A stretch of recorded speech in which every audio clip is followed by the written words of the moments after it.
अभय, अभय बेटा, तुम कहां भागे जा रहे हो?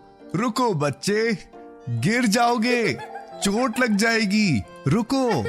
कहते हुए एक औरत एक छोटे से बच्चे के पीछे भागे जा रही थी। उस औरत ने एक गुलाबी कलर की बहुत खूबसूरत सी साड़ी पहन रखी थी। वो देखने में बहुत ही खूबसूरत थी। उस औरत के लंबे घने बाल कमर तक खुले हुए थे। एक छोटे से बच्चे के पीछे भागते हुए वह उसे आवाज लगा रही थी। वह छोटा सा बच्चा भागते हुए बोल रहा था, माँ आ जाओ, मुझे पकड़ो, माँ आओ मुझे पकड़ो, देखो आप मुझे नहीं पकड़ सकती, आओ मुझे पकड़ो। कहते हुए वह बच्चा हंसते हुए आगे भागते जा रहा था। उस बच्चे की हंसी और उसकी माँ की आवाजें उस बड़े से घर में गूंज रही थी। उस आलीशान घर को देखकर ऐसा लग रहा था जैसे बनाने वाले ने इस घर को बनाने के लिए बहुत पैसा खर्च किया है। चारों तरफ महंगे पर्दे, सोफे और कालीन बिछे हुए थे। बड़े बड़े झूमर और चारों तरफ घूमते हुए नौकर चाकर को देखकर पता लग रहा था कि यह जरूर कोई रईस घराना है। और उस बड़े से आलीशान घर के अंदर उन दोनों माँ बेटे की किलकारी की आवाज साफ सुनाई दे रही थी। ऐसा लग रहा था जैसे घर की असली खुशी तो वो छोटा सा कियांश ही है। तभी छोटा सा कियांश भागते हुए अचानक जमीन पर फिसलकर गिर गया। उसकी माँ ने उसे जैसे ही गिरते हुए देखा, उसकी माँ की एक चीख, अभय। और इसी के साथ नीचे फर्श पर बिछे गद्दे पर सोए अभय की नींद अचानक से खुल गई। उसने जैसे ही अपनी आंखें खोली, वो एक झटके से उठते हुए बोला, माँ। लेकिन जैसे ही उसकी आंखें खुली और उसे थोड़ा होश आया कि वह कहां पर था, तब उसे समझ आया कि वो जो कुछ भी अभी देख रहा था वह एक सपना था। उसने गहरी सांस लेते हुए अपने माथे पर आए पसीने को पोंछा। तभी उसके कमरे के बाहर हॉल से अचानक से शोर की आवाज आने लगी।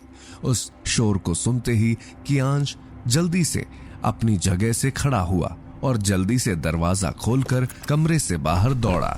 उसने देखा कि कमरे के बाहर उसकी सास मिसेस खन्ना जोर जोर से शोर कर रही थी। वह चिल्लाते हुए बोली, हो क्या रहा है इस घर में? इस घर में कुछ भी चीज समय पर क्यों नहीं मिलती है? कुछ ढूंढते हुए वह लिविंग रूम की चीजों को इधर उधर करे जा रही थी और साथ ही चिल्ला रही थी।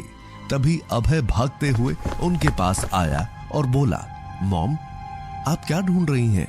मुझे बताइए, मैं आपकी हेल्प कर देता हूं। यह सुनते ही सामने खड़ी मोटी सी मिसेस खन्ना गुस्से से उसे ताना कसते हुए बोली, तुम मेरी मदद करोगे? तुम जो खुद की भी मदद नहीं कर सकते, वह मेरी क्या मदद करेगा? जो खुद अपने ससुराल वालों के पैसों पर पल रहा है, उनकी 2 टाइम की जूठन से अपना काम चलाता है, अपनी बीवी का खर्चा उठाना तो दूर, उसकी देखभाल भी नहीं कर सकता, वह मेरी मदद करेगा? कहते हुए उन्होंने गुस्से से अपने दांत पीसे। यह सुनकर अभय को बहुत बुरा लगा। अचानक से उसका चेहरा उतर गया, लेकिन उसने एक बार फिर से कोशिश करते हुए कहा, मॉम आप गुस्सा क्यों कर रही हैं? बताइए ना, क्या चाहिए आपको? मैंने कहा ना, मैं ढूंढ देता हूं, बताइए। ये सुनकर उसकी सास मिसेस खन्ना ने कहा, तुम मुझे आखिर दे ही क्या सकते हो? अगर देना चाहते ही हो तो शांति दो और अपना बोरिया बिस्तर बांधो और दफा हो जाओ मेरे घर से। यह सुनकर अभय का मुंह लटक गया और वही मिसेस खन्ना उस पर चिल्लाते ही जा रही थी। अभय से जब बर्दाश्त नहीं हुआ तो वह वापस से अपने कमरे की तरफ चला गया। वह मन ही मन अपने ससुराल वालों के बर्ताव के बारे में सोचकर परेशान हो रहा था। उसे समझ ही नहीं आ रहा था कि क्यों उसकी बीवी के घर वालों को उससे इतनी प्रॉब्लम है।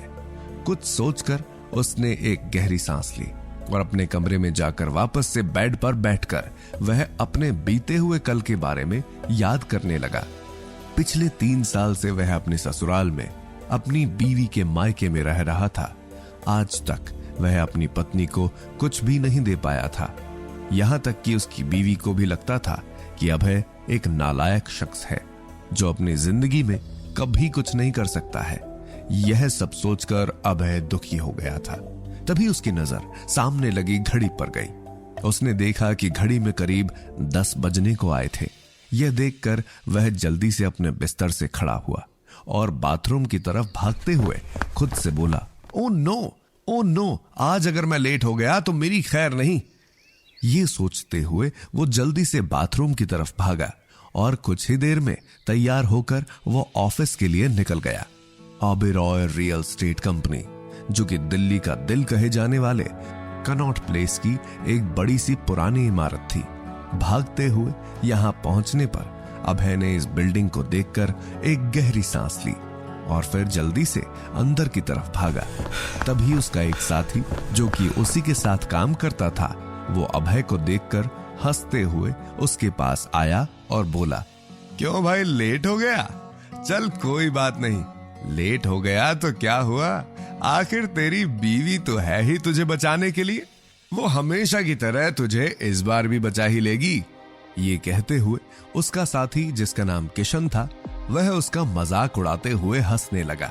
अभय ने उसे घूर कर देखा और आगे जाने लगा कि तभी किशन ने उसे चिढ़ाते हुए कहा, अरे परेशान क्यों हो रहा है यार, इतनी जल्दी किस बात की है? वैसे भी तुझे अपनी बीवी के पास जाकर भी तो डांट ही खानी है। ससुराल वालों के पैसों पर पलता है, बीवी की कमाई खाता है।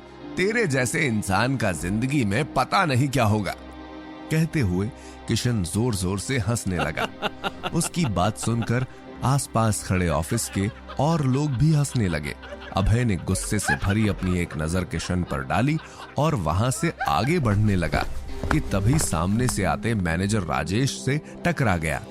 जैसे ही वह मैनेजर राजेश से टकराया, मैनेजर राजेश ने उसे घूरते हुए कहा, क्यों भाई, हो गया तुम्हारा ऑफिस आने का टाइम? आराम से आते, अभी क्या जरूरत थी इतना जल्दी आने की? आप तो इस कंपनी के मालिक हैं, जब मर्जी तब चले आते।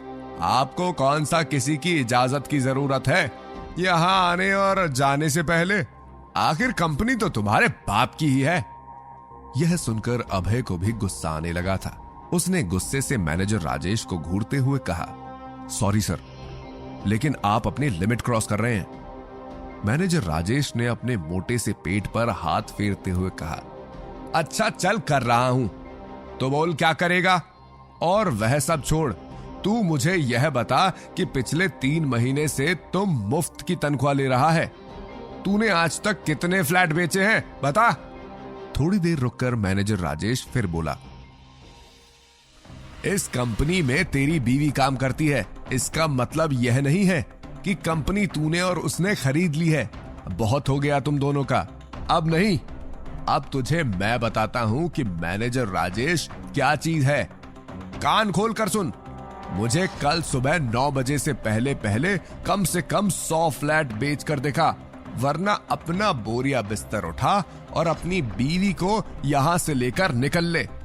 आई समझ में तुझे या और डिटेल में समझाऊं? मैनेजर राजेश की ऐसी बातें सुनकर अभय को बिल्कुल अच्छा नहीं लग रहा था, लेकिन वह जानता था कि अगर उसने इस समय राजेश को कुछ भी कहा तो मैनेजर राजेश उसे और उसकी बीवी को सच में कंपनी से निकलवाने के लिए कुछ भी कर सकता है।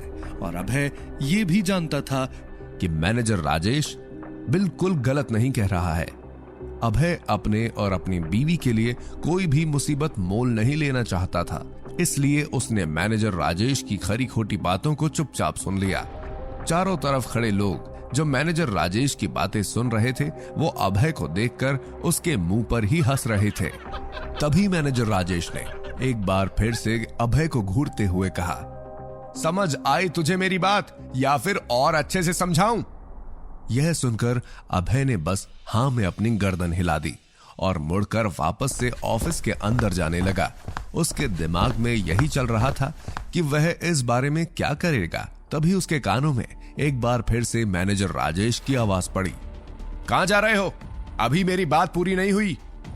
यह सुनकर अभय ने पीछे की तरफ देखा तो मैनेजर राजेश ने उसे घूरते हुए उसके थोड़ा सा करीब आकर उसके कान में धीरे से कहा, अगर यह ना कर पाओ तो एक तरीका और है, कहो तो बता दूं? और वह इससे कहीं गुना ज्यादा आसान भी है, जिससे तुम्हारी और तुम्हारी बीवी की जॉब हमेशा के लिए सिक्योर हो जाएगी। यह सुनकर अभय ने सवालिया नजरों से मैनेजर राजेश की तरफ देखा। मैनेजर राजेश के चेहरे पर एक शैतानी मुस्कुराहट देखकर उसे समझते देर नहीं लगी कि जरूर उसके दिमाग में कोई ना कोई खुराफात चल रही है। तभी मैनेजर राजेश ने उसे अपने थोड़ा करीब आने का इशारा कर धीरे से उसके कान में कहा, अगर 100 फ्लैट ना बेच पाओ तो कल अपनी खूबसूरत सी बीवी को हमारे बॉस के साथ एक डिनर के लिए भेज देना। उसके बाद तेरी और तेरी बीवी की जिंदगी भर की ये जॉब पक्की। यह सुनकर अभय का गुस्सा उसके बर्दाश्त से बाहर हो गया।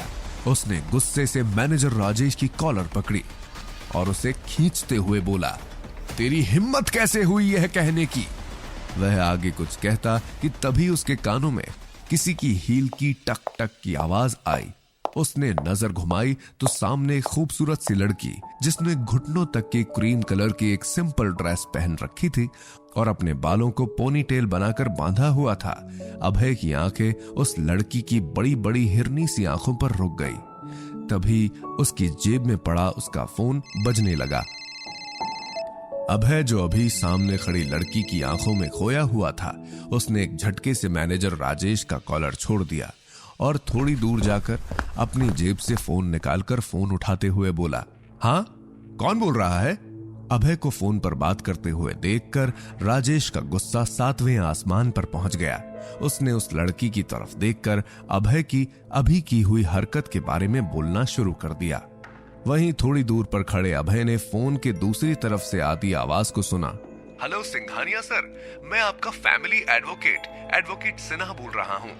यह सुनते ही अभय, जो अभी तक राजेश की कही बातों से गुस्से में था, एडवोकेट सिन्हा का नाम सुनकर उसने अपने कान से फोन हटाकर स्क्रीन पर फ्लैश होते नाम को देखा। एडवोकेट सिन्हा का नाम देखकर वह थोड़ा हैरान हो गया। उसने दोबारा से फोन कान पर लगाया तो एडवोकेट सिन्हा बोले, कांग्रेचुलेशन सर, आपके स्वर्गीय दादा के द्वारा छोड़ी गई सारी विरासत अब कानूनन आपके नाम पर कर दी गई है। आप कभी भी अपनी प्रॉपर्टी का कुछ हिस्सा एक्सेस कर सकते हैं, लेकिन फिलहाल सारी प्रॉपर्टी आपके नाम पर नहीं हो पाएगी। उसके लिए आपके दादाजी ने बहुत कुछ लिख कर रखा है अपनी वसीयत में, वो आपको पूरा करना होगा। यह कहकर एडवोकेट सिन्हा ने फोन कट कर दिया। अभय एडवोकेट सिन्हा की बात सुनकर इतना हैरान था कि उसे पता ही नहीं चला कि कब कॉल कट हो गई थी। उसकी खुशी इस समय इतनी थी कि वो पीछे खड़े मैनेजर राजेश की बातों को भी सुन नहीं पा रहा था। एडवोकेट सिन्हा की बात सुनकर अभय चमकती हुई आंखों से मुस्कुराते हुए पीछे पलटा कि तभी एक जोरदार तमाचा किसी ने उसके गाल पर जड़ दिया। चांटे की गूंज इतनी थी कि चारों तरफ खड़े सभी ने यह आवाज साफ सुनी थी। वहीं अभय को तो कुछ पल समझ ही नहीं आया कि ये उसके साथ अचानक क्या हुआ। तो दोस्तों, क्या लगता है आपको, किसने मारा होगा अभय को ये थप्पड़ और कौन है एडवोकेट सिन्हा? क्या मतलब है उसकी बातों का? जानने के लिए सुनिए कहानी का अगला भाग सिर्फ पॉकेट एफएम पर।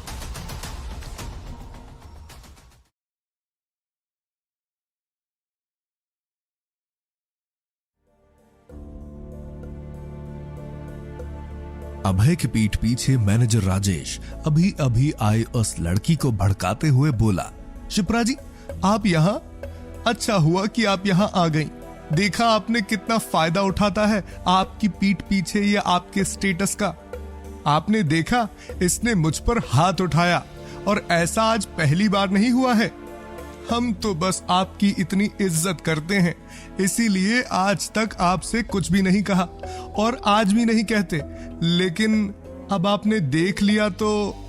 फिर झट से अपनी बात बदलते हुए राजेश बोला, छोड़िए आप ये सब, चलिए चलते हैं यहाँ से। प्लीज आप उससे कुछ मत कहिएगा, ये सब तो चलता रहता है। ये सब सुनकर और देखकर शिप्रा गुस्से से अभय की तरफ बढ़ी। तभी अभय अपनी फोन कॉल करके पीछे मुड़ा ही था कि शिप्रा ने एक जोरदार चांटा अभय के गालों पर रख दिया। अभय को थप्पड़ पड़ते ही लोग हैरानी से उसे देखने लगे। अभय ने जब नजरें उठा के सामने खड़े शख्स की तरफ देखा तो उसका सारा गुस्सा बेबसी में बदल गया। अपने सामने खड़ी अपनी बीवी शिप्रा को देखकर उसकी आंखें शर्म से झुक गई। पीछे खड़े मैनेजर राजेश के चेहरे पर एक कुटिल मुस्कान देखकर वह समझ गया था कि हो ना हो शिप्रा ने मैनेजर राजेश की बातों को सच मान लिया है। उसने शिप्रा के कुछ कहने से पहले ही उसको सफाई देते हुए अपना मुंह खोला। शिप्रा। तभी शिप्रा ने गुस्से से कहा, तुम्हारी हिम्मत कैसे हुई मेरा नाम कंपनी में इस तरह खराब करने की? चलो मेरे साथ। शिप्रा ने गुस्से से उसका हाथ पकड़ा और उसे अपने साथ खींचते हुए वहां से ले जाने लगी। शिप्रा को अभय को ऐसे खींच कर ले जाते हुए देख ऑफिस के बाकी सभी लोग एक बार फिर से आपस में बात करते हुए हंसने लगे। अभय के कानों में उनकी हंसी की आवाज ऐसे चुभ रही थी जैसे किसी ने गर्म शीशा उसके कानों में पिघला दिया हो। वो इतनी बेइज्जती बर्दाश्त नहीं कर पा रहा था, लेकिन वो शिप्रा से सबके सामने कुछ कहकर उसकी और बेइज्जती का कारण नहीं बनना चाहता था, इसलिए वो चुपचाप उसके पीछे चला गया। शिप्रा खींचकर अभय को जल्दी से अपने कैबिन में लेकर गई और गुस्से से उस पर चिल्लाते हुए बोली, आखिर तुम चाहते क्या हो? क्यों जानबूझकर मेरे लिए मुश्किलें बढ़ाते रहते हो? मैं तंग आ चुकी हूं तुमसे। न जाने वो कौन सी मनहूस घड़ी थी जब मैंने तुम्हें पसंद किया, तुमसे शादी की। आखिर तुम खुद को समझते क्या हो कौन तुम? एक मामूली से सेल्समैन या एक घर जमाई जो सालों से अपने ससुराल वालों पर बोझ बना हुआ उनकी जूठन पर पल रहा है? शिप्रा ने बिना कुछ सोचे समझे गुस्से में अभय पर अपनी सारी भड़ास एक सांस में ही निकाल दी। उसकी आंखों में इस समय गुस्सा और पछतावा साफ नजर आ रहा था। अभय के होश तो शिप्रा की बात सुनकर ही उड़ चुके थे। अभी कुछ देर पहले वो शिप्रा को सबसे पहले ये बात बताना चाहता था कि उनकी जिंदगी की सभी परेशानियां अब खत्म, लेकिन शिप्रा की यह बात सुनकर अभय के दिल को एक धक्का लगा था। वो कुछ कहने के लिए अपना मुंह खोलता कि तभी उन्हें दरवाजे पर किसी के खड़े होने का एहसास हुआ। दोनों ने पलट कर देखा तो सामने खड़े उस शख्स को देखकर अभय के मुंह से अचानक निकला, बस इसी की कमी थी। शिप्रा ने सभी सवालों को एक साइड किया और अभय को गुस्से से एक लुक देते हुए दरवाजे की तरफ बढ़ गई। दरवाजे पर खड़े व्यक्ति ने black 3-piece suit, black leather shoes के साथ आंखों पर ब्लैक चश्मा जो उसकी पर्सनैलिटी को और अट्रैक्टिव बना रहा था। उसकी उम्र करीब 30 साल रही होगी। वो आदमी अभय और शिप्रा दोनों को ऐसे देख रहा था जैसे उसने पहले भी इन दोनों को ऐसे ही लड़ते झगड़ते देखा है। तभी शिप्रा जल्दी से आगे आई और उसने अपनी गर्दन हल्के से झुकाकर उस शख्स को ग्रीट करते हुए अपनी मीठी आवाज में कहा, गुड आफ्टरनून सीईओ। यह शख्स कोई और नहीं, ओबेरॉय रियल एस्टेट कंपनी का नया सीईओ आरुष ओबेरॉय था। आरुष काफी घमंडी इंसान था। उसने अभय को ऐसे देखा जैसे वह किसी कूड़े को देख रहा हो। तभी उसे शिप्रा की मीठी आवाज सुनाई दी। उसने अभय से नजरें हटाकर शिप्रा की तरफ देखते हुए उसे ऊपर से नीचे तक अपनी आंखों से स्कैन किया और बोला, शिप्रा, तुम अपने यह घरेलू झगड़े अपने घर पर निपटाया करो, यहां पर यह सब नहीं चलेगा। यह सुनकर शिप्रा ने तुरंत माफी मांगते हुए कहा, I am sorry sir. Aarush के लिए उन दोनों को ऐसे झगड़ते हुए देखना कोई नई बात नहीं थी। आज भी शिप्रा हमेशा की तरह अभय को डांट रही थी और अभय हमेशा की तरह उसकी डांट चुपचाप खा रहा था। आरुष ने शिप्रा को ऊपर से लेकर नीचे तक देखते हुए कहा, मुझे बताओगे कि यहाँ क्या चल रहा है? तभी पीछे से मैनेजर राजेश की आवाज आई, जी सर, मैं बताता हूं आपको यहाँ क्या चल रहा है। कहते हुए वह आगे आया और उसने झुककर आरुष का अभिवादन किया। आरुष ने भी गर्दन हिलाकर उसका जवाब दिया। मैनेजर राजेश ने थोड़ा झुककर आरुष की बात का जवाब देते हुए उसके कान में धीमी आवाज में कुछ कहा, जिसे सुनते ही आरुष की आंखें चमकने लगी। उसने तुरंत अपनी आंखों से चश्मा हटाया और ऊपर से नीचे की तरफ शिप्रा को बड़े गौर से देखने लगा। शिप्रा ने आज घुटनों तक की एक सादी ड्रेस पहनी थी, लेकिन उसमें उसका फिगर काफी निखर कर बाहर आ रहा था। उसकी खूबसूरती किसी भी मेकअप की मोहताज नहीं थी। वह अपने आप में एक नेचुरल ब्यूटी थी। उसके शरीर की बनावट और उसके चेहरे की मासूमियत एक झलक में ही किसी को भी अपना दीवाना बनाने के लिए काफी थी। आरुष ने जब शिप्रा को देखा तो जैसे उसके अंदर कुछ होने लगा था।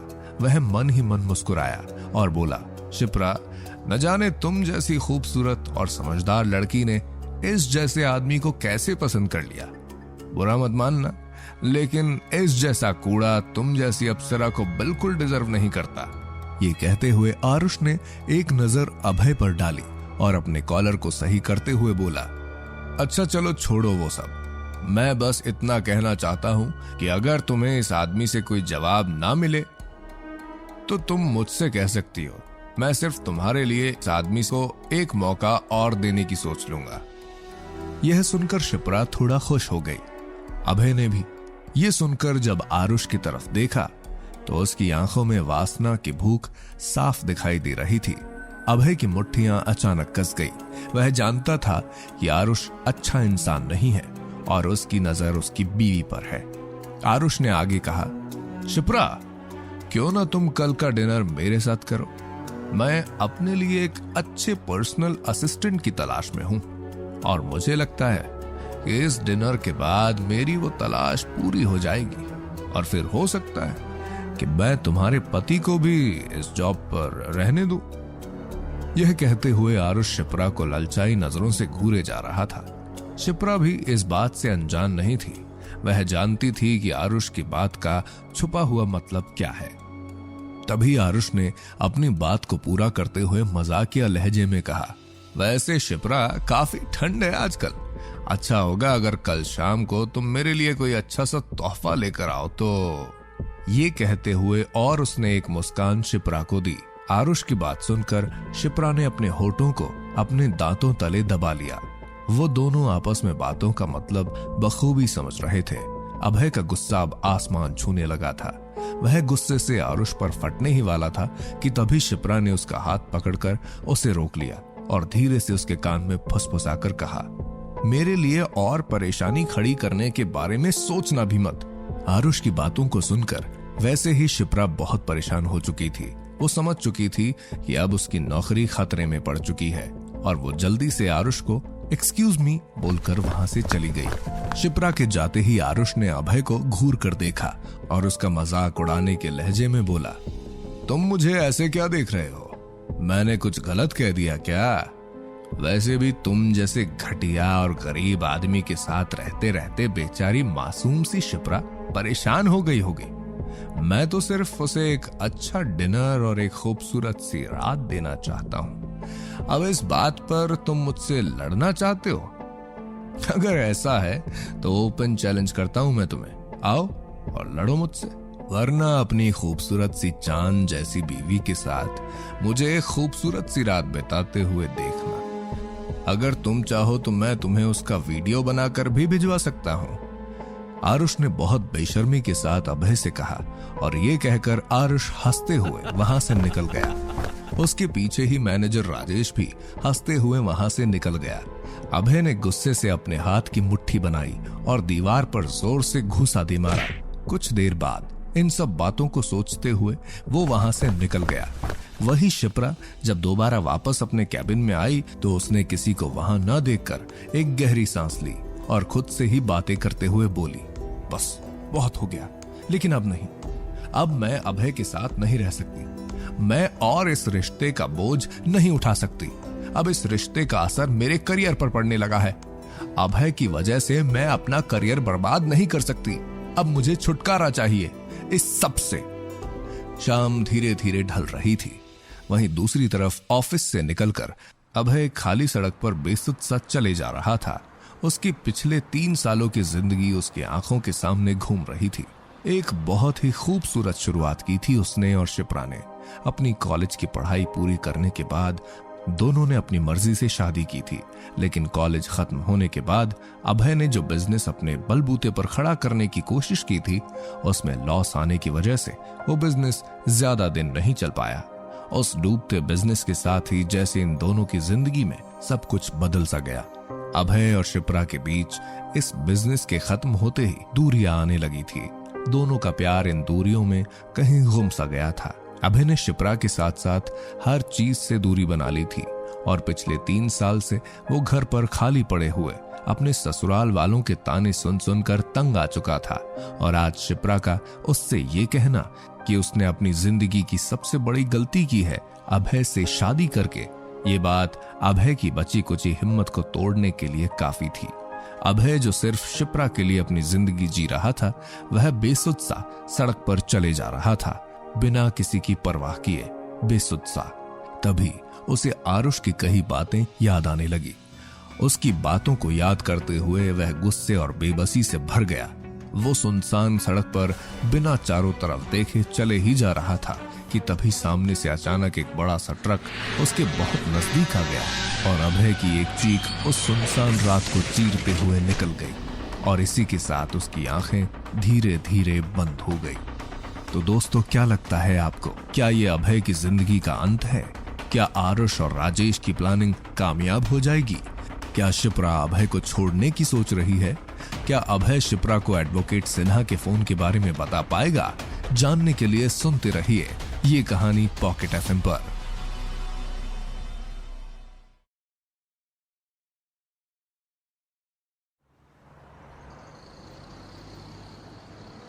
मिस्टर सिंघानिया उठिए, होश में आइए। आप ठीक तो हैं मिस्टर सिंघानिया? आंखें खोलिए। क्या आपको मेरी आवाज सुनाई दे रही है? आप ठीक हैं मिस्टर सिंघानिया? यह आवाज सुनकर अभय ने अपनी आंखों को धीरे धीरे खोलना शुरू किया। कुछ देर पहले उसकी आंखों के सामने अचानक से अंधेरा छा गया था। वह अपनी आंखों को बहुत कोशिश करने के बाद खोलकर इधर उधर देखने लगा। आंखें खोलते ही उसे अपनी आंखों के सामने एक अनजान चेहरा नजर आया। उस चेहरे को देखकर अभय ने अपनी पलकों को 3 से 4 बार झपकाया और सामने खड़े उस इंसान को याद करने की कोशिश करने लगा। तभी उस शख्स ने दोबारा कहा, मिस्टर सिंघानिया, आप ठीक हैं? यह आवाज न जाने क्यों अभय को कुछ जानी पहचानी लग रही थी। वो खुद को संभाल कर खड़ा हुआ और उसने गौर से उस आदमी को देखा तो एक 45 साल का आदमी उसके सामने खड़ा था। उसे देखकर न जाने क्यों आज अभय को ऐसा लग रहा था जैसे इससे पहले भी वह इस आदमी से मिल चुका है, लेकिन उसे याद नहीं आ रहा था कि ये कौन है। उसने अपनी नजर घुमाकर इधर उधर देखा तो वह अभी भी उसी सड़क पर था जहां वह कुछ देर पहले बेसुध सा चल रहा था। उसके सामने खड़े आदमी ने एक बार फिर उससे पूछा, क्या हुआ मिस्टर सिंघानिया? आप ऐसे बिना कुछ भी देखे कहां भागे जा रहे थे? अभी जानते हैं क्या हो सकता था? अभी वह ट्रक आपको टक्कर मारकर जा सकता था। अगर मैं नहीं होता तो इस समय न जाने क्या हो जाता। यह सुनकर अभय, जो अब तक कुछ हद तक संभल चुका था, वह सीधा खड़ा होते हुए बोला, थैंक यू सो मच। उस अनजान शख्स ने धीरे से अपनी गर्दन हाँ में हिलाई और बोला, मिस्टर सिंघानिया, क्या कोई बात है जो आपको परेशान कर रही है? तो आप मुझे बेझिझक बता सकते हैं। यह सुनकर अभय ने अपनी गर्दन ना में हिला दी। अभय को बात करने में इंटरेस्ट ना देखकर वो अनजान आदमी भी वहां से मुड़कर अपनी कार की तरफ जाते हुए बोला, okay mister Singhania, please take care. उसे जाता देखकर अभय ने उसे रोककर कहा, सुनिए। यह सुनकर वह शख्स रुका और अभय की तरफ देखने लगा। अभय ने अपने दिमाग पर थोड़ा जोर देते हुए कहा, मुझे ऐसा लगता है जैसे मैं आपसे पहले भी मिल चुका हूं, लेकिन मुझे याद नहीं आ रहा। क्या आप मुझे बता सकते हैं कि मैं आपसे पहले कहां मिला हूं? क्या आप मुझे कभी? तभी उसे कुछ याद आया और बोला, आपको कैसे पता कि मेरा सरनेम सिंघानिया है? यह सुनकर वह आदमी रुककर थोड़ा सा मुस्कुराया और फिर अभय की तरफ वापस आते हुए उसके सामने हाथ बढ़ाकर बोला, मिस्टर सिंघानिया, शायद आप मुझे भूल रहे हैं। मैं आपके पिता का जिगरी दोस्त और आपका फैमिली एडवोकेट सिन्हा हूं।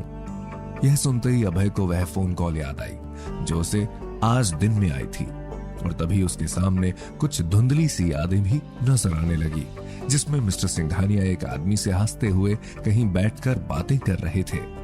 यह सब याद करते हुए उसने अपने सर को झटका और मिस्टर सिन्हा के बढ़े हुए हाथ की तरफ अपना हाथ मिलाते हुए कहा, सिन्हा अंकल, आप? आई एम सॉरी, आपको बहुत साल पहले देखा था तो मैं ये सुनकर मिस्टर सिन्हा ने मुस्कुराते हुए अपनी गर्दन हाँ में हिलाई और बोला, सही कहा, तुम बहुत छोटे थे जब तुम्हारे पिता की डेथ उस हादसे में हो गई। सॉरी, मैं उस समय आ नहीं पाया था। मुझे उसके लिए बहुत दुख, और जब तक मुझे इस बारे में पता चला तब तक सब कुछ बदल चुका था। यह सुनकर अभय ने भी कुछ याद करते हुए कहा, सही कहा आपने।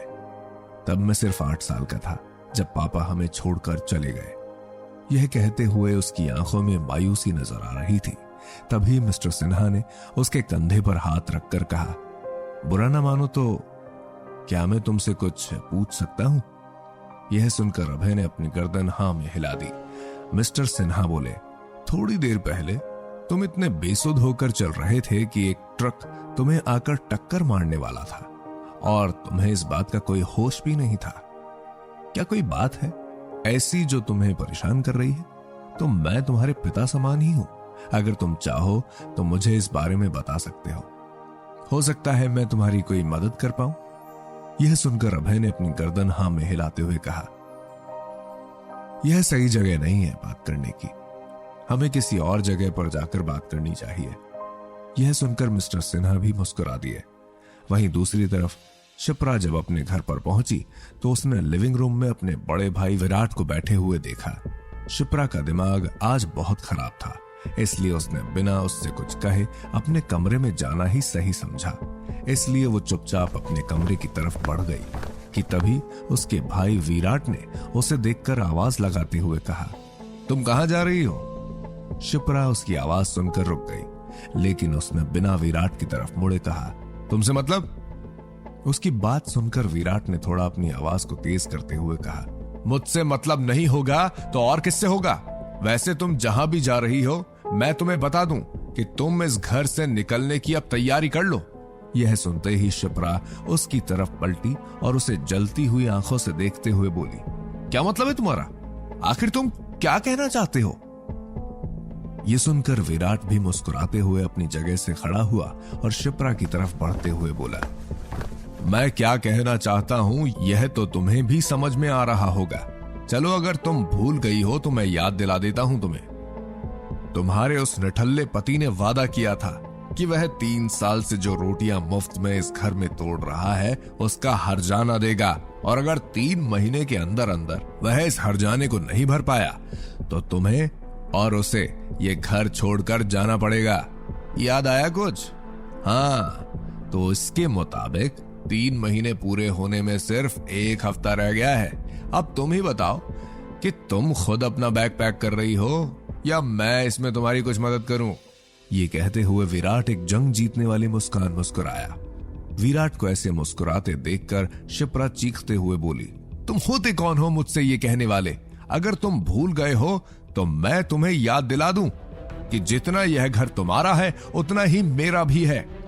यह सुनकर विराट मुस्कुराया और शिप्रा की तरफ देखकर उसके कंधे पर हाथ रखते हुए बोला, देखो बहना, अब तुम्हें बुरा लगता है तो लगे, लेकिन अगर तुम्हें याद नहीं है तो मैं याद दिलाता हूं कि ये घर मेरे नाम पर है और मैं इस घर का असली मालिक हूं। जल्द ही शादी करने वाला हूं और तुम तो जानती ही हो अपनी भाभी को, वो कितने बड़े और रईस परिवार की बेटी है, और इस समय हमारे घर और बिजनेस की हालत देखकर मैं उसे कैसे भी नाराज नहीं कर सकता। और इसलिए अगर मेरी होने वाली बीवी नहीं चाहती कि शादी के बाद वो किसी भी फैमिली ड्रामे में फंसे तो मुझे उसकी ये इच्छा तो पूरी करनी ही पड़ेगी। और सही बताऊं तो मैं भी नहीं चाहता कि मेरी प्यारी सी बहन और मेरी बीवी की आगे चलकर ना बने। बस इसीलिए अच्छा होगा कि अभी से ही तुम अपने लिए घर देख लो। उसकी बात सुनकर शिप्रा गुस्से से उस पर चीखते हुए बोली, विराट तुम अपनी हद भूल रहे हो। तभी विराट ने थोड़ा सीरियस होकर उसी की तरह गुस्से में चीखते हुए बोला, देख शिपी, बहुत हो गया मजाक। मैं तुमसे कोई बहस नहीं करना चाहता। मेरी बात कान खोलकर सुन। अगर अगले 1 हफ्ते के अंदर अंदर तुमने और तुम्हारे निठल्ले पति ने यह घर खाली नहीं किया तो मुझे तुम दोनों को धक्के मारकर इस घर से निकालने में कोई शर्म नहीं आएगी। ये कहकर विराट गुस्से से वहां से चला गया। शिप्रा विराट की बातों से अंदर ही अंदर डर गई थी। वह जानती थी कि विराट जो कह रहा है वह उसे करने में बिल्कुल पीछे नहीं हटेगा और इस सब में उसके माँ बाप भी सिर्फ विराट का ही साथ देंगे। ये सब सोचते हुए वह धीरे धीरे अपने कमरे की तरफ चली गई। वहीं दूसरी तरफ मिस्टर सिन्हा अभय को अपने घर पर ले गए थे। अपने हाथ में 2 कॉफी के मग लाते हुए मिस्टर सिन्हा ने अभय की तरफ देखकर उससे पूछा, तुम्हें प्रॉब्लम क्या है इसमें? तुम्हारे पास वह सब कुछ है जिससे तुम एक नई रियल एस्टेट कंपनी खड़ी कर सकते हो, तो फिर तुम इन सब में क्यों फंसे हुए रहना चाहते हो? यह सुनकर अभय ने उनके हाथ से कॉफी लेकर उन्हें थैंक यू कहा और अपनी बात आगे बढ़ाते हुए बोला, मैं जानता हूं, लेकिन मैं अभी ऐसा कुछ नहीं करना चाहता। यह सुनकर मिस्टर सिन्हा ने कहा, मैं कुछ समझा नहीं, क्या मतलब है इस बात का? अभय मिस्टर सिन्हा का सवाल सुनकर उन्हें समझाते हुए बोला, अंकल, मेरी बीवी शिप्रा उस कंपनी में पिछले 3 सालों से काम कर रही है और मुझे भी लगभग 3 महीने हो गए हैं वहां पर काम करते हुए। उस कंपनी में ऐसे कुछ लोग हैं जिन्हें मैं उन सभी की बातों का मुंह तोड़ जवाब देना चाहता हूं। मैं उन्हें उनकी असली औकात दिखाना चाहता हूं और ये तब नहीं होगा जब मैं एक नई रियल एस्टेट कंपनी खड़ी कर दूंगा। ये तब होगा जब मैं उनके बीच ही रहकर उनसे उन्हीं के जैसा व्यवहार करूंगा। इसीलिए मैं अपनी असलियत अभी किसी को भी नहीं बताना चाहता हूं। मैं नहीं चाहता कि अभी लोग मेरे बारे में कुछ भी जाने। यह सब सुनकर मिस्टर सिन्हा ने सवाल करते हुए कहा, वो सब तो ठीक है, बाकी दुनिया के लिए ठीक है। अगर तुम अपनी असलियत छुपाना चाहते हो तो यह तुम्हारे और तुम्हारे पिता के दुश्मनों के लिए भी अच्छा है। यह सुनकर अभय ने उनकी तरफ सवालिया नजरों से देखा तो मिस्टर सिन्हा भी उसकी आंखों में सवाल देखकर जवाब देते हुए बोले, कुछ ऐसे राज हैं तुम्हारे परिवार के जो तुम्हें समय आने पर पता चल जाएंगे, लेकिन अभी के लिए तुम सिर्फ इतना जान लो कि ये अच्छा होगा अगर तुम्हारे बारे में ज्यादा लोगों को पता ना हो तो। यह सब सुनकर अभय कुछ सोचने लगा। तभी मिस्टर सिन्हा दोबारा बोले, वैसे और किसी को ना सही, इस बारे में तुम अपनी बीवी को तो सब कुछ जरूर बताना चाहते होगे। यह सुनकर अभय अपनी जगह से खड़ा हुआ और एक गहरी सांस लेते हुए शून्य में देखते हुए बोला, नहीं, मैं उसे भी इस बारे में कुछ भी नहीं बताना चाहता।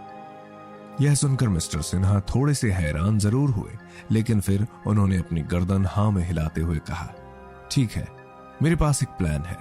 मिस्टर सिन्हा की यह बात सुनकर अभय की आंखें चमकने लगी। वो मिस्टर सिन्हा की बात का जवाब देते हुए बोला, अब मैं बताऊंगा उस राजेश और आरुष ओबेरॉय को कि किसी की बेबसी का फायदा उठाना किसे कहते हैं। ये कहते हुए अभय की आंखों में नफरत साफ दिखाई दे रही थी। तो दोस्तों, क्या लगता है आपको, क्या करेगी अब शिप्रा? क्या सच में 1 हफ्ते के बाद वो उस घर से बेघर हो जाएगी, या फिर अभय कोई नई तरकीब निकालकर उन दोनों को बेघर होने से बचा लेगा? कौन से राज छिपा रहे हैं मिस्टर सिन्हा? क्या करना चाहता है अभय? क्या सोचा है उसने मैनेजर राजेश और आरुष के लिए? इन सभी सवालों के जवाब जानने के लिए सुनते रहिए ये कहानी सिर्फ पॉकेट एफएम पर।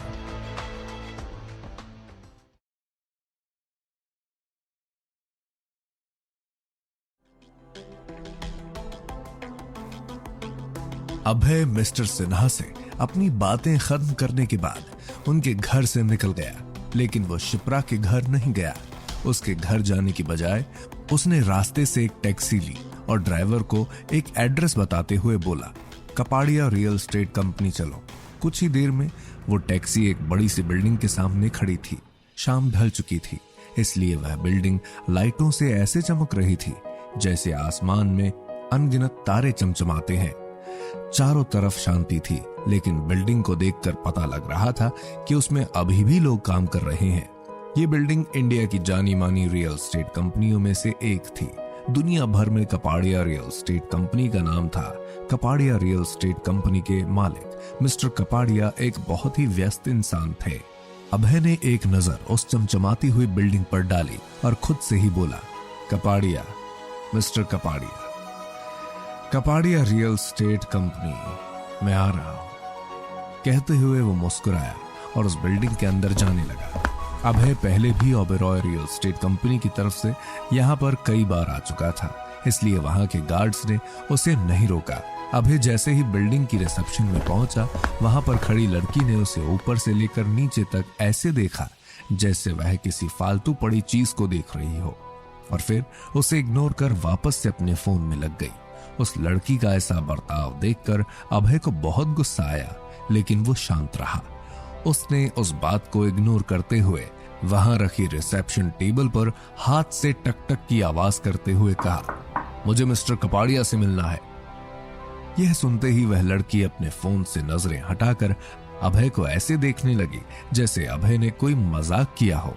उस लड़की ने अपना फोन साइड में रखा और एक गहरी सांस लेकर बोली, सॉरी, तुम जैसे लोग उनसे नहीं मिल सकते। दूसरी तरफ शिप्रा के घर पर शिप्रा पूरी रात अभय का इंतजार कर रही थी, लेकिन अभय का आज दूर दूर तक कोई भी अता पता नहीं था। शिप्रा सोच सोचकर परेशान हुए जा रही थी। उसने मन ही मन कहा, आखिर ये अभय गया तो गया कहां? मैंने उसका फोन लगाने की भी कई बार कोशिश की, लेकिन उसका फोन भी नहीं लग रहा है। समझ नहीं आ रहा है कि मैं क्या करूं। पहले ही कम टेंशन है क्या जिंदगी में, जो अब ये भी। शिप्रा को कहीं ना कहीं यह डर भी था कि कहीं आज ऑफिस में जो कुछ भी हुआ उस वजह से तो आज अभय कहीं चला नहीं गया है। लेकिन इस ख्याल के दिमाग में आते ही वह इस ख्याल को अपने दिमाग से झटक देती है। शिप्रा ये सोचकर भी परेशान हुए जा रही थी कि अगर वह विराट के दिए इस चैलेंज को एक हफ्ते में पूरा नहीं कर पाई तो उसके सर से छत छीन ली जाएगी। इसी उधेड़ बुन में शिप्रा को पूरी रात नींद भी नहीं आई थी। वह पूरी रात बस इन्हीं सब बातों और अपनी पिछले कुछ सालों की अपनी जिंदगी के बारे में सोच रही थी। क्या क्या सपने देखे थे उसने और अभय ने अपनी आगे की जिंदगी को लेकर, और कहां उन दोनों की जिंदगी कहीं पीछे ही छूट चुकी थी।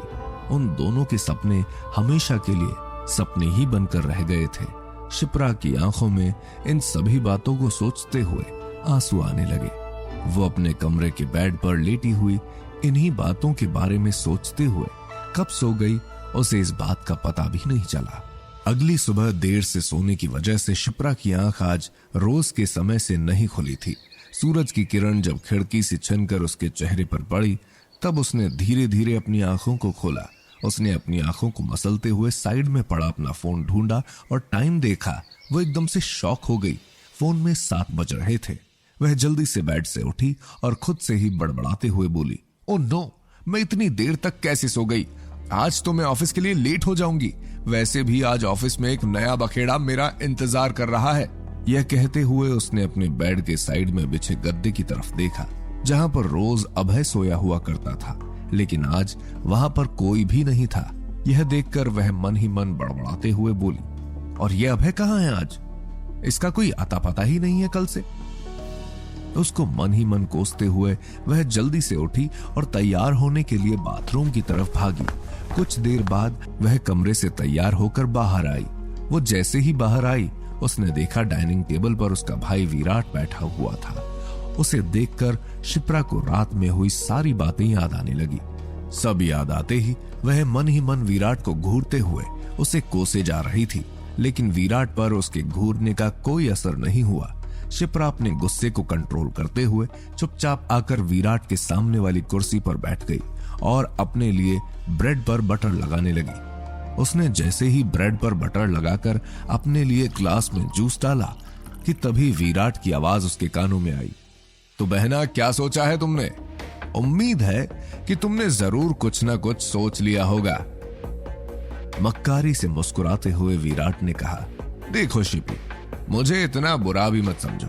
मैं बुरा नहीं हूं, लेकिन वो क्या है ना कि इस दुनिया में अगर इंसान अपने आप से ज्यादा किसी और के लिए सोचने लगे तो उससे बड़ा बेवकूफ कोई नहीं है। अब तुम ही कहो, मैं करूं तो करूं क्या? ये कहते हुए विराट शिप्रा को देख रहा था, लेकिन शिप्रा ने उसे पूरी तरह से इग्नोर किया। ये देखकर विराट बेचारा सा मुंह बनाकर बोला, तुम जानती हो कि हमारा फैमिली बिजनेस इस समय कितने घाटे में चल रहा है और इसे वापस खड़ा करने में केवल अनामिका ही हमारी मदद कर सकती है। अब अगर हमें उसकी मदद चाहिए तो उसे तो हमें खुश करना ही पड़ेगा ना। बस इसीलिए कह रहा हूं, थोड़ा सोचो हमारे बारे में। मुझे तुम्हें घर से जाने के लिए बोलना बिल्कुल अच्छा नहीं लग रहा, लेकिन मुझे ये सब मजबूरी में करना पड़ रहा है। उसकी बात सुनकर शिप्रा ने कुछ नहीं कहा। उसने अपने हाथ में लिया ब्रेड वापस से प्लेट में रखा और जूस के गिलास से सिप लेते हुए विराट को देखने लगी। विराट नॉन स्टॉप अपनी बकवास किए जा रहा था। शिप्रा से जब बर्दाश्त नहीं हुआ तो वह उठकर वहां से जाने लगी। तभी विराट ने अपनी टोन को बदलते हुए थोड़े गुस्से में कहा, मेरी बात को मजाक में लेने की गलती मत करना, वरना तुम जानती हो कि मैं जो कह रहा हूं उसे करने से बिल्कुल पीछे नहीं हटूंगा। यह सुनकर शिप्रा गुस्से से उसकी तरफ मुड़ी और कुछ कहने ही वाली थी कि तभी पीछे से एक आवाज आई, यहां किस बारे में बात हो रही है शिपी? यह आवाज सुनकर शिप्रा ने जैसे ही पीछे देखा, वहां पर अभय खड़ा था। न जाने क्यों आज अभय शिप्रा को रोज की तरह नहीं लग रहा था। आज उसके चेहरे पर एक अलग सा कॉन्फिडेंस नजर आ रहा था। अभय को वहां देखकर विराट के होंठों पर एक हंसी आ गई, जैसे वो अभय का मजाक उड़ा रहा हो। विराट अभय की तरफ जाते हुए बोला, अरे जीजा जी, कैसे हैं आप? जरा बताने का कष्ट करोगे, पूरी रात कहां थे आप? यह सुनकर भी अभय ने उसकी बात का कोई जवाब नहीं दिया। अभय जानता था कि विराट उसे बिल्कुल पसंद नहीं करता है, इसीलिए वो उससे बहस करना जरूरी नहीं समझता और बिना कुछ कहे शिप्रा की तरफ बढ़ा। तभी विराट उसे ताना मारते हुए बोला, हाँ हाँ भाई, हमारी बातों का जवाब क्यों दोगे तुम? ये कोई घर थोड़ी है, होटल है, जब मर्जी आओ जब मर्जी जाओ। अभय विराट की फितरत से वाकिफ था कि वह एक नंबर का बेशर्म आदमी है। जो इंसान अपनी बहन को खरी खोटी सुना सकता है, उसके लिए अभय से कुछ भी कहना कौन सी बड़ी बात है। यह सब सोचते हुए ही अभय ने उसकी किसी बात का कोई जवाब नहीं दिया और वह शिप्रा की तरफ बढ़ते हुए बोला, शिपी क्या हुआ, क्या सब ठीक है? शिप्रा ने जैसे ही कुछ कहने के लिए अपना मुंह खोला कि तभी विराट ने पीछे से आकर अभय के कंधे पर हाथ रखते हुए कहा, उसे क्या हुआ है, मुझसे पूछो, मैं बताता हूं। अपने कंधे से विराट का हाथ हटाते हुए अभय ने उसकी तरफ सवालिया नजरों से देखा। विराट ने उसका मजाक उड़ाने के लहजे में कहा, वो क्या है ना, मैं बस शिप्रा को याद दिला रहा था कि तुम्हारे 3 महीने जो तुमने कहा था कि तुम अपने लिए कुछ ना कुछ इंतजाम कर लोगे, या फिर जो भी फालतू की बातें तुमने की थी, वो समय पूरा होने वाला है। आज का दिन अगर हटा दिया जाए तो सिर्फ 6 दिन है तुम्हारे पास। बस यही बात मैं शिप्रा को याद दिला रहा था। अब उसे मेरी बात बुरी लगी तो मैं क्या करूं? मैंने तो इसमें कुछ भी गलत नहीं कहा। मैं तो तुम्हारे शब्दों को सिर्फ उसे याद दिलाने की कोशिश कर रहा था। यह सब सुनकर अभय ने विराट की तरफ देखा और फिर शिप्रा की तरफ। शिप्रा ने अपनी नजरों को जमीन पर किया हुआ था। शिप्रा को ऐसे बेबस खड़ा देखकर अभय को दिल ही दिल में बहुत दर्द हुआ। उसने विराट की तरफ देखा और गुस्से से बोला, 6 दिन है अभी, इसलिए अपनी हद मत भूलो। विराट ने जब अभय का एटीट्यूड देखा तो उसे भी गुस्सा आ गया। उसने गुस्से से अभय की कॉलर पकड़ ली और दांत पीसते हुए कहा, तुम्हारी इतनी हिम्मत, हमारे ही टुकड़ों पर पलने वाला कुत्ता हम पर ही भौंक रहा है। विराट को खुद का कॉलर पकड़ते हुए देख अभय बहुत शांति से एक टेढ़ी मुस्कान अपने चेहरे पर लाते हुए बोला, तुम्हारे दिए हुए अभी 6 दिन बाकी हैं। तब तक अगर तुम अपने हाथों और बातों दोनों को कंट्रोल में रखो तो अच्छा होगा, वरना। यह कहते हुए उसने अपनी जलती हुई निगाहों से विराट को देखा। एक पल के लिए विराट भी उसकी निगाहों में गुस्सा देखकर डर गया। तभी शिप्रा ने गुस्से से विराट से अभय का कॉलर छुड़ाया और अभय का हाथ पकड़कर उसे खींचते हुए अपने कमरे में ले गई। कमरे का दरवाजा जोर से बंद करते हुए शिप्रा ने अभय पर चिल्लाना शुरू कर दिया, कहां थे तुम पूरी रात? और यह सब क्या है जो तुम 3 महीनों से नहीं कर पाए? तुम्हें क्या लगता है, क्या वो तुम 6 दिनों में कर दोगे? तुम समझते क्या हो खुद को? तुम्हारे पास कोई प्लान भी है या फिर तुम यूं ही हवा में बातें कर रहे हो? तुम जानते हो कि विराट से पंगा लेकर हमारे सर पर जो छत है ये भी नहीं रहेगी। बताओ फिर तुम क्या करोगे? खुद तो तुमसे कुछ होता नहीं और मेरे किसी काम को बिगाड़ने में भी तुमने कोई कसर नहीं छोड़ी।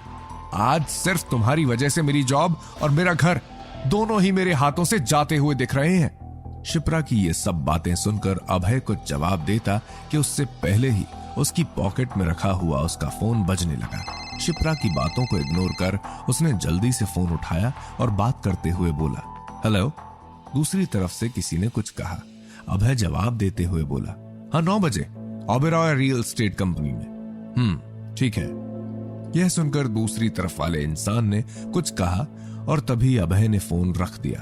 फोन हाथ में लेकर वो खुद से ही बोला, अब मैं बताऊंगा उस ओबेरॉय को कि जिन लोगों को वो कमजोर समझता है, अगर वह अपनी कमजोरी भूल जाए तो उस जैसे कितनों को बर्बाद कर सकते हैं। पास ही खड़ी हुई शिप्रा ने जब अभय की इन बातों को सुना तो वो कंफ्यूज हो गई। उसने आज तक कभी भी अभय की आंखों में ऐसा कॉन्फिडेंस नहीं देखा था जो उसे आज दिखाई दे रहा था, लेकिन वह अभी मन ही मन इस बात से परेशान थी कि अब वह अपने घर और अपनी जॉब को कैसे बचाएगी।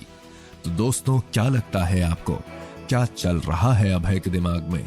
क्या वो विराट की समय सीमा से पहले अपना वादा निभा पाएगा या दोनों घर से बेघर हो जाएंगे? क्या अभय मैनेजर राजेश और आरुष ओबेरॉय को मुंह तोड़ जवाब दे पाएगा या शिप्रा का डर सच हो जाएगा? इन सभी सवालों के जवाब जानने के लिए सुनते रहिए ये कहानी सिर्फ पॉकेट एफएम पर।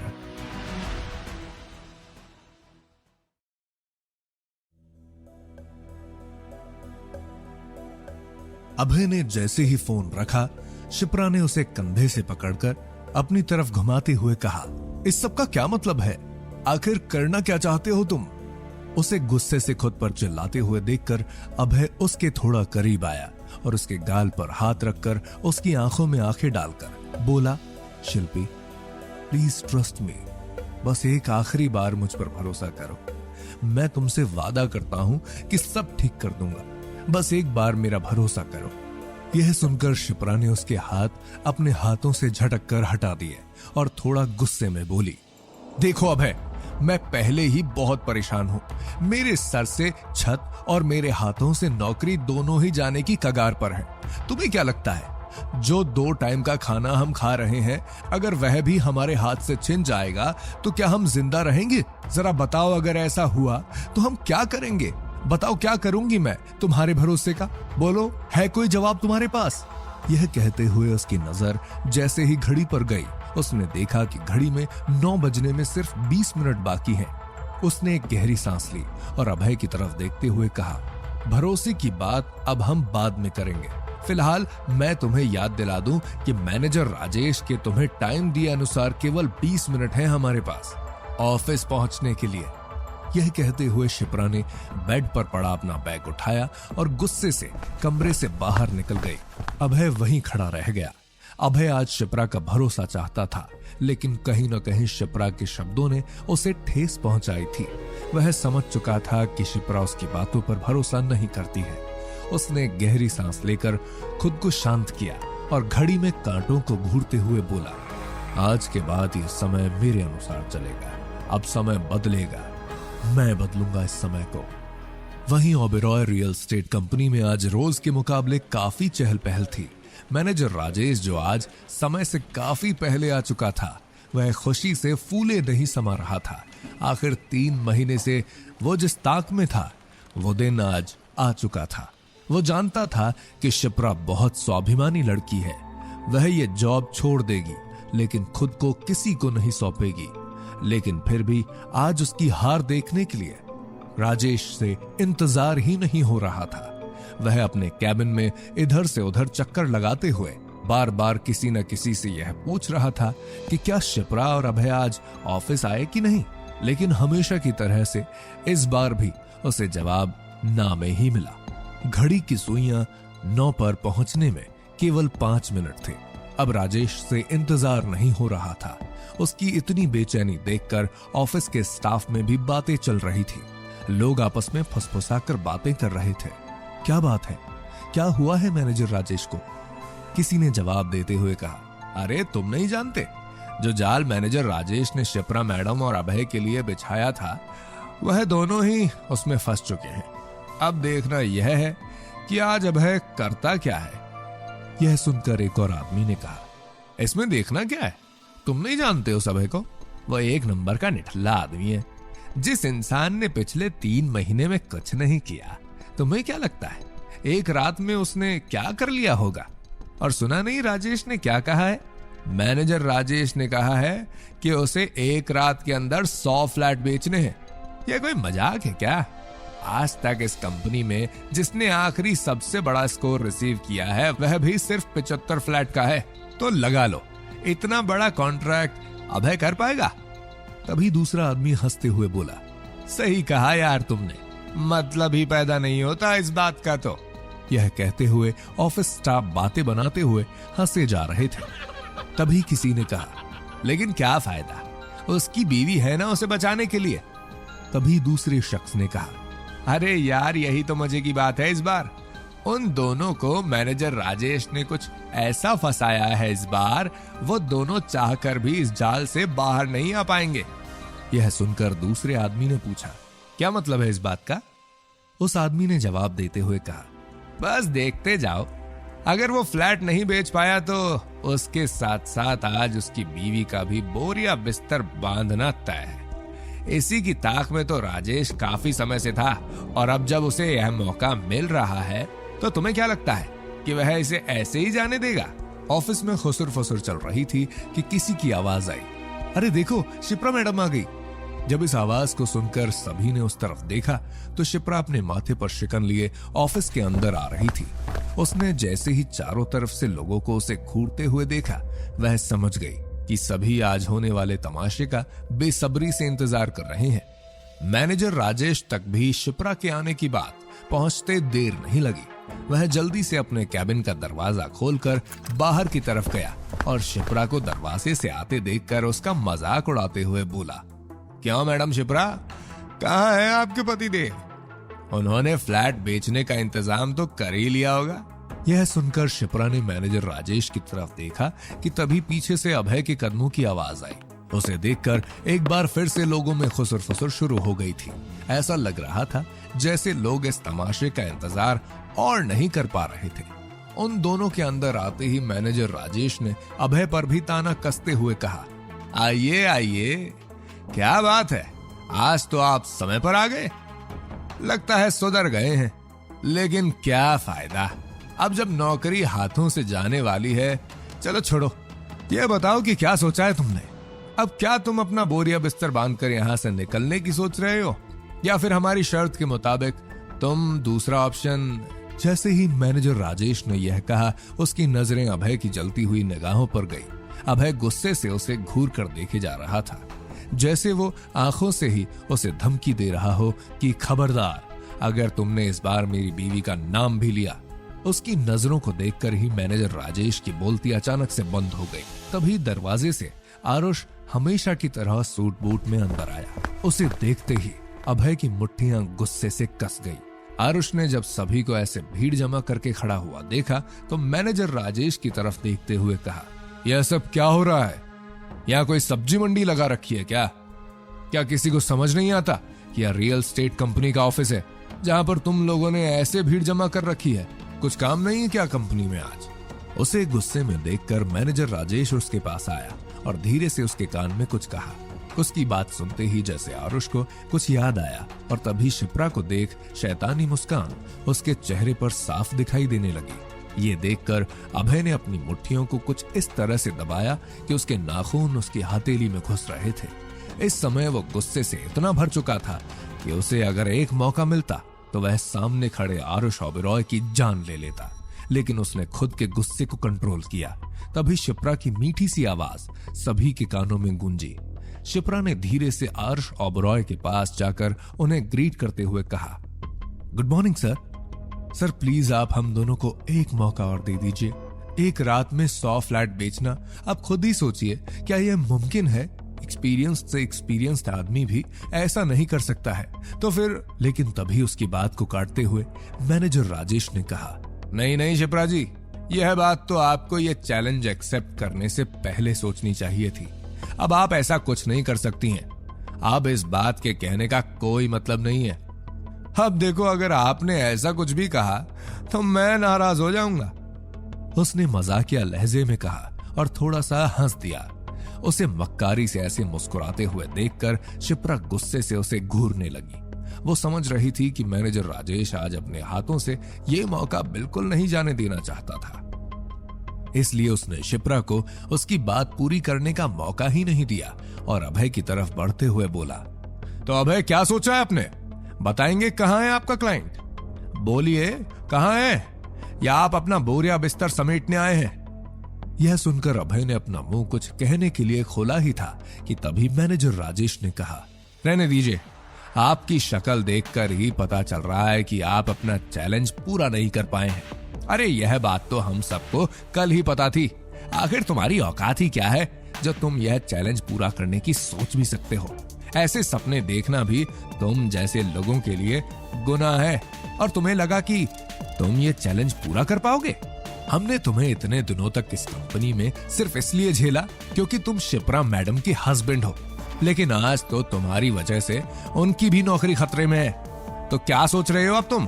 तुम्हारा बोरिया बिस्तर मैं कंपनी से बाहर फेंकूं या तुम खुद से जा रहे हो? मैनेजर राजेश अभय को एक भी बात कहने का मौका दिए लगातार बोले ही जा रहा था। तभी अभय ने फिर से एक बार अपनी बात कहने के लिए अपना मुंह खोला और बोला, ऐसी बात नहीं है। यह सुनकर मैनेजर राजेश फिर से उसकी बात काटते हुए बोला, अच्छा ऐसी बात नहीं है, तो फिर कहां है तुम्हारा क्लाइंट? बताओ कहां है?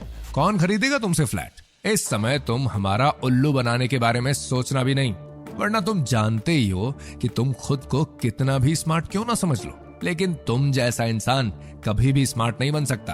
तुम बेवकूफ थे और हमेशा ही बेवकूफ रहोगे। और अगर मेरी बात गलत है तो बताओ कहां है वह शख्स जो 100 फ्लैट्स खरीदेगा? कहां है तुम्हारा क्लाइंट? बोलो कहां है तुम्हारा पहला क्लाइंट? मैनेजर राजेश ने जैसे ही यह बात पूरी की तभी लोगों में खुसुर फुसुर की आवाज आने लगी। उन लोगों को ऐसे बात करते देखकर मैनेजर राजेश ने गुस्से से घूर कर सबको देखा और फिर अभय को देखते हुए कहा, मैंने पूछा कहां है तुम्हारा क्लाइंट? तभी पीछे से एक आवाज आई, आई एम सॉरी, मैं थोड़ा लेट हो गया यार। यह सुनकर जैसे ही लोगों ने पीछे मुड़कर देखा वह सभी हैरान रह गए। पीछे कपाड़िया रियल एस्टेट इंडिया की जानी मानी कंपनी के सीईओ खुद उनकी छोटी सी कंपनी के दरवाजे पर खड़े थे और बहुत ही फ्रेंडली होकर वो सॉरी कह रहे थे। वो चलकर अंदर आते हुए बोले, सॉरी यार, मुझे आने में थोड़ी देर हो गई, दिल्ली का ट्रैफिक तुम तो जानते ही हो। वैसे मैंने बताया था ना कि मुझे कम से कम 100 फ्लैट खरीदने हैं, क्या हुआ, तुमने कॉन्ट्रैक्ट तैयार कराया या नहीं? ये कहते हुए उन्होंने अभय के कंधे पर हाथ रखा। यह सुनते ही आसपास खड़े लोगों के चेहरे का रंग उड़ गया। वहीं आरुष ओबेरॉय और मैनेजर राजेश का चेहरा तो अचानक से पीला पड़ गया था, क्योंकि उनकी नजरों के सामने एक ऐसा इंसान खड़ा था जिसे रियल एस्टेट के बिजनेस में भगवान माना जाता था। दोस्तों, क्या लगता है आपको, कैसे इतने बड़े आदमी को अभय कैसे जानता है? और क्या सच में जो मिस्टर कपाड़िया ने अभी कहा वह उसे करेंगे? क्या अभय और शिप्रा इस सब से बाहर निकल पाएंगे? जानने के लिए सुनते रहिए यह कहानी सिर्फ पॉकेट एफएम पर।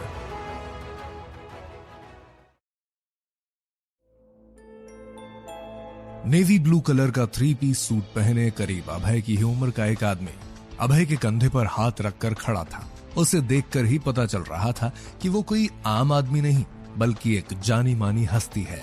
उसे देख आरुष के मुंह से अचानक निकला, मिस्टर कपाड़िया आप यहाँ? मिस्टर निखिल कपाड़िया, कपाड़िया एम्पायर के नए यंग सीईओ। निखिल ने उसकी आवाज सुनकर एक नजर उसकी तरफ देखा और फिर से उसे इग्नोर करते हुए अभय से बोले, अभय ये सब कौन है और तुमने मुझे बताया क्यों नहीं? कि क्या सोचा है तुमने? थोड़ा हंसते हुए कहा, अरे बताओ यार, फ्लैट बेचोगे या नहीं? उसे इतना फ्रेंडली होकर अभय से बात करते देखकर आरुष और राजेश दोनों हैरान थे। वह अपनी हैरानी छुपाए नहीं छुपा पा रहे थे। तभी अभय ने मुस्कुराकर अपने चेहरे पर एक मुस्कान लाते हुए कहा, अरे सर आप कैसी बातें कर रहे हैं? भला आप कुछ कहें और मैं ना करूं, ऐसा हो सकता है क्या? आरुष सर ने तो कब का आपके कॉन्ट्रैक्ट बनाने के लिए बोल भी दिया है। आप चलिए ऑफिस में बैठते हैं, पहली बार आप हमारे ऑफिस आए हैं, इसलिए हमारी मेहमान नवाजी को स्वीकार कीजिए प्लीज। ये कहते हुए अभय मिस्टर कपाड़िया को आरुष के कैबिन की तरफ ले गया और आरुष और राजेश हैरानी से एक दूसरे का मुंह ताकते रह गए थे। आरुष हैरान था, मिस्टर कपाड़िया को अपने सामने देखकर, या यूं कहें कि उसे बिल्कुल यकीन नहीं हो रहा था कि मिस्टर कपाड़िया उसके ही ऑफिस में उसकी आंखों के सामने खड़े हैं। वो ये सब सोच ही रहे थे कि तभी अभय जल्दी से मिस्टर कपाड़िया को आरुष के कैबिन में छोड़कर वापस आया और जल्दी से आरुष के सामने खड़ा होते हुए बोला, सर जल्दी कीजिए, मिस्टर कपाड़िया को कम से कम 100 फ्लैट चाहिए। अगर आप कहें तो हम यह डील साइन कर देते हैं। ये सुनकर आरुष एक्साइटेड होकर बोला, अरे हाँ हाँ क्यों नहीं, चलो चलो। तभी अभय ने मजाकिया लहजे में राजेश की तरफ देखकर कहा, और सर मेरा कमीशन? उसकी बात सुनकर आरुष ने उसके कंधे पर थपथपाते हुए खुश होकर कहा, डोंट वरी, मुझे याद है तुम्हारा कमीशन, फिक्र मत करो। अगर यह डील साइन हुई तो तुम्हें तुम्हारा कमीशन जरूर मिल जाएगा। यह सुनकर आसपास खड़े सभी लोग हैरान रह गए। कुछ देर पहले तक जो लोग अभय पर हंस रहे थे, अब उन सब की बोलती अभय ने बंद कर दी थी। सभी हैरानी से एक दूसरे को देखकर अंदाजा लगाने की कोशिश कर रहे थे कि 100 फ्लैट का कमीशन कितना होगा। कुछ तो कमीशन सोचकर ही हैरान थे। वहीं राजेश, जिसकी पूरी की पूरी प्लानिंग धरी की धरी रह गई थी, वह तो अभी तक सदमे से बाहर ही नहीं आया था। आरुष को लेकर अभय उसके कैबिन की तरफ चला गया था। वहीं खड़ी शिप्रा हैरानी से उन दोनों को जाते हुए देखती रह गई। उसे समझ ही नहीं आ रहा था कि ये सब हो क्या रहा है। वह इस समय सिर्फ अभय से कुछ सवाल करना चाहती थी, जिनमें सबसे जरूरी सवाल तो यह था कि आखिर अभय इतने बड़े आदमी को कैसे जानता है। यह सब सोचते हुए शिप्रा वहीं पर खड़ी थी। दूसरी तरफ अभय आरुष को उसके कैबिन में लेकर आया और मिस्टर कपाड़िया से माफी मांगते हुए बोला, सॉरी मिस्टर कपाड़िया, आपको इतना इंतजार कराया, लीजिए आपके लिए आपकी मनपसंद कॉफी। कॉफी देखकर मिस्टर कपाड़िया मुस्कुराए और अभय के हाथ से कॉफी लेते हुए बोले, ओह तो तुम्हें आज भी याद है मेरी पसंदीदा कॉफी? अच्छा ये सब तो ठीक है, लेकिन तुम पहले मुझे ये बताओ, तुम मुझे मिस्टर कपाड़िया क्यों कह रहे हो? तुम मेरा नाम ले सकते हो जैसे हमेशा से लेते हो। यह सुनकर जहां आरुष हैरान था, वहीं अभय मजाकिया लहजे में बोला, अरे सर आपका नाम और मैं, मेरी इतनी हिम्मत कहां। ऐसे कहते हुए अभय हंसने लगा तो निखिल भी हंस दिया। आरुष की बोलती तो कब की बंद हो चुकी थी। वो बस एक फीकी सी मुस्कान मुस्कुरा रहा था। थोड़ी और बातों के बाद मिस्टर कपाड़िया ने आरुष की तरफ देखकर कहा, तो डील पक्की करें हम? फिर आरुष की तरफ देखकर, आपके पेपर कहाँ हैं जो आपने तैयार कराए थे? ये सुनकर आरुष ने अभय की तरफ देखा तो अभय ने मुस्कुराकर कहा, हमने पेपर तैयार करा दिए हैं, बस आते ही होंगे। ये कहते हुए अभय ने अपनी आंखों से ही आरुष को शांत रहने का इशारा किया। तभी दरवाजा खटखटाते हुए मैनेजर राजेश अंदर आए। उनके हाथों में वही कॉन्ट्रैक्ट के पेपर्स थे जिनकी बात अभी थोड़ी देर पहले मिस्टर कपाड़िया कर रहे थे। मिस्टर कपाड़िया को वहां पर देखकर मैनेजर राजेश ने अपनी गर्दन हिलाकर उन्हें वेलकम किया। राजेश समझ तो नहीं पाया था कि आखिर मिस्टर कपाड़िया और अभय एक दूसरे को कैसे जानते थे, लेकिन उसे इतना यकीन जरूर था कि हो न हो अभय ने मिस्टर कपाड़िया को जैसे तैसे अपनी बातों से फुसला लिया था, क्योंकि मिस्टर कपाड़िया उस जैसे 2 टके के साथ दोस्ती रखे ये तो बिल्कुल हो ही नहीं सकता, क्योंकि मिस्टर कपाड़िया इतनी आसानी से किसी को भी अपने करीब नहीं आने देते थे। मिस्टर कपाड़िया ने मैनेजर राजेश को ऊपर से लेकर नीचे तक देखा और अपनी जेब से पेन निकालकर साइन करने ही वाले थे कि तभी उन्हें कुछ याद आया और उन्होंने अपनी गर्दन उठाकर सामने बैठे आरुष ओबेरॉय की तरफ देखते हुए कहा, मिस्टर ओबेरॉय, वैसे तो आप जानते ही हैं कि जितना बड़ा मेरी कंपनी का टर्नओवर है उसके हिसाब से मेरे लिए ये 100 फ्लैट खरीदना कोई बड़ी बात नहीं है। आगे भी हम दोनों को अगर एक दूसरे के साथ ऐसे ही बिजनेस में जुड़ना पड़े तो कितना अच्छा रहेगा ना। यह सुनकर आरुष खुशी के मारे फूला नहीं समा रहा था। उसने अपनी खुशी कंट्रोल करते हुए कहा, अरे हाँ जी सर, बिल्कुल आप सही कह रहे हैं। मैं कितना आभारी हूँ आपका कि आपने ये बात सोची। आप जैसी बड़ी हस्ती के साथ आखिर कौन बेवकूफ होगा जो काम नहीं करना चाहता होगा। यह सुनकर मिस्टर कपाड़िया ने अपना पेन साइड में टेबल पर रखते हुए कहा, लेकिन इस कॉन्ट्रैक्ट को साइन करने से पहले मेरी एक शर्त है। यह सुनकर आरुष ने बिना सोचे समझे कहा, जो भी शर्त हो सब मंजूर है सर, आप बस बताइए। वही खड़े राजेश को मिस्टर कपाड़िया का स्वभाव अपनी तरफ थोड़ा रूखा लग रहा था। उसे मिस्टर कपाड़िया को देखकर ऐसा लग रहा था जैसे वह उससे नाराज हैं। उन दोनों को बात करते देख मैनेजर राजेश बोला, अरे हाँ सर, आप जो कहेंगे वह शर्त हम जरूर मानेंगे। आपको फिक्र करने की कोई जरूरत नहीं है, आप बोलिए बस।